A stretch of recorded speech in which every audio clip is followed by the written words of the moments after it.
से लोकटा केवल निजर गर्लफ्रेंड को कॉल करुथिला किंतु अचानक सेतिक बेले जोरे पवन बहिला आउ फ्लैट रो मेन डोर जोर रे बंद हो गला।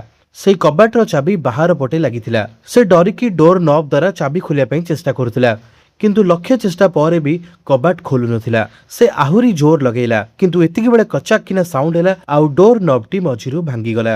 एहा देखिकी तार आउ मुंड काम कलानी। से कबाट को धक्का दउथाए बारंबार गोइठा मारुथाए किंतु से बहुत थकी जाए आउ ता देहरु झाड़ गम गम बही जाउथाए किंतु से कबाट जमारू भी खोलु न थाए। एबे अनेक चेष्टा करिया परे तारो किछि मने पड़ीगला। से निजर मोबाइल काढिकी निजर गर्लफ्रेंड को कॉल कला आउ ताकू कहिला कि गोटे प्रॉब्लम हे जाइछि तेणु बाहागर रे मु टाइम रे पहुंच परिबिनी। किंतु गर्लफ्रेंड चिड़की कहला कि ठीक अछि जदि तू न आसीबू ताने आउ की हबो। एबे ये ताकू किछि बुझे भी थांता किंतु ता पूर्वरु कॉल कटिगला। से पुणे ओथरे कॉल लगेला किंतु सेतिक बेलकू से ताकू ब्लॉक कर देथिला। एक्चुअली आज तार बाहागर थिला किंतु तार भाग्यर बोधे किछि अलगा लिखा थिला। एबे धीरे धीरे ता मोबाइल रो चार्ज मते सरी जाइथिला। ता छड़ा यह एक अंडर कंस्ट्रक्शन फ्लैट थिला जोठी की इलेक्ट्रिसिटी सप्लाई हेई नथिला। तेणु एबे पुणी रागरे चिड़चिड़ हेई से कबाट भांगिबाकू चेष्टा करे। प्रथमे से चिमुटा द्वारा हैंडल भांगिबाकू चेष्टा कला परे बारंबार ताकू हाथुड़ी वळे मारिबाकू चेष्टा करुथिला किंतु ए सब किछि भी काम को नथिला। एबे चिड़चिड़ हेई से किचन रो गोटे रेंच आनिकी कबाट को भांगिबाकू चेष्टा कला किंतु उल्टा से चिमुटा ता हातरे बाजी गला जहा द्वारा ता हातरे खंडिया हे गला।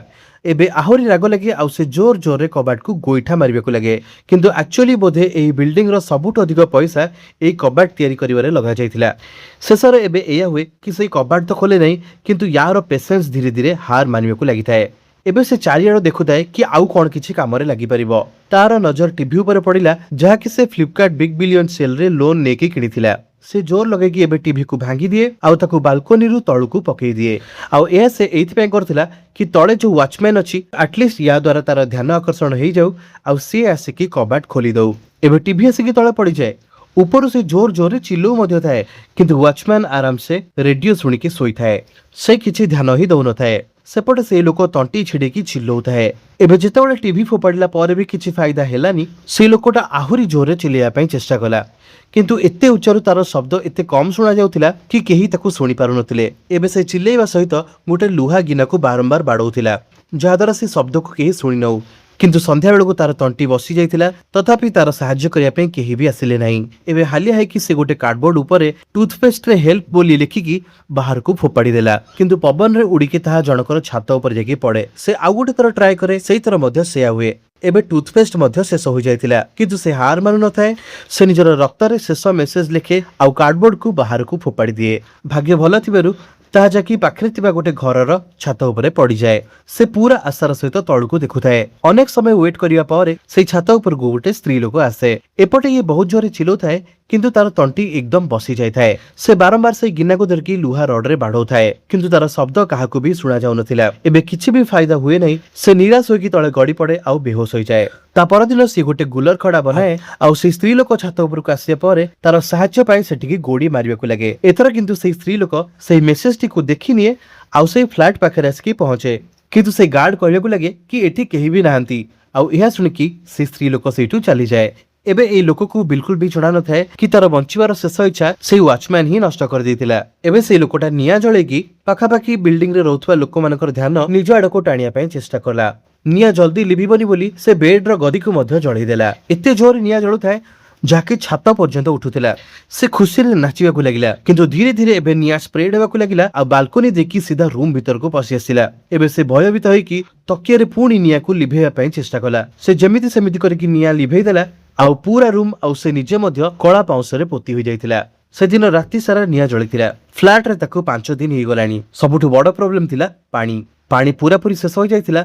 नळ टांकी कोथरे भी पानी आसु नथिला। भोक आउ शोषरे कष्ट पाई कि से बाध्य होई कि निजर परिश्रा पीवा पई चेष्टा कला किंतु ताहा एते खराब स्मेल होथिला जहा द्वारा से बांती करि पकेला आउ से एठी बेहोश होई गला। संध्या बेले जेतले ताकू होश आसिला तो चमत्कार हेला। अनेक मास परे से सुखा सहर रे जोर रे वर्षा हेबाकू लागिला। से खुशी रे पानी पी पकेला आउ पागल भलिया पानी संचय करिबाकू लागिला। गिना फ्रिज टैंक सबुथरे से पानी भरिके रखिबाकू लागिला किंतु ता पर दिन आउ गोटे प्रॉब्लम आसिला खाइबार समस्या। किछि भी खाया पाई नथिला। बाध्यरे से छोट छोट काठ गुंड खाउथिला। रूम भीतर को मूसा मध्य पसि आसुथिला। डर आउ भोकरे तार हाल बेहाल होई जाइथिला। से पिंपुड़ी आउ बेले बेले छोट पक्षी मानकु धरिकी खाइबाकु लागिला। पाखेरे पानी तो थिला किंतु एबे ताकु भोक आउ एकुटियापण खाई जाउथिला। 7 दिन पर से एबे लुहा छड़ काटिकी बाहर पाई चेष्टा कला। से दिन राति एक करिकी से बाल्कनीर ग्रिल को काटिबाकु लागिला किंतु सेथिरे मात्र हल्का क्राक ही आसीथिला। समय बीतिया सहित से जमा करिथिबा पानी मध्य खराब हो गला। ताकू रोग हो गला आउ सारा राति से बांती करुथिला। स्थिति आहरी खराब हो गला किंतु एतिक बेले तार पुष्पार से डायलॉग मन पड़गला। एबे शेष रे गोटे सप्ताह पर से साहस करिकी से लुहार ग्रिल को भांगी देला आउ तापर आरंभ होला तार जीवन सबुठु खतरनाक यात्रा। से 36 नंबर फ्लोर रु पाखरे थिबा फ्लोर आड़ को जिबाकू चेष्टा करथिला। केतेबेले कांथ को धरिकी तो केतेबेले बेल्ट को लगेकी गोटे गोटे स्टेप रे मृत्युर सामना करी करी से तळकू ओल्हौथिला। फाइनाली से 28 नंबर फ्लोर रे पहुंची गला किंतु सेठी बाल्कनी नथिला। तेणु से कांथ को धरी धरिका गोटे काच कबाट पाखरे आसिकी पहुंचिला। अनेक चेष्टा पर से कबाट को भांगी देला आ घर भीतर को पसी आसिला। आ वर्तमान से पूरा शांत हो जाइतिला। पूरा 10 दिन आ 10 राति फसी रहिबा परे मध्य से एपर्यंत हार मानि नथिला। शेषरे तार जबरदस्त बंचिबार इच्छा आ तार साहसी ताको एई अधा तैयारी हिथिबा बिल्डिंग रु बाहर को नै आसिला।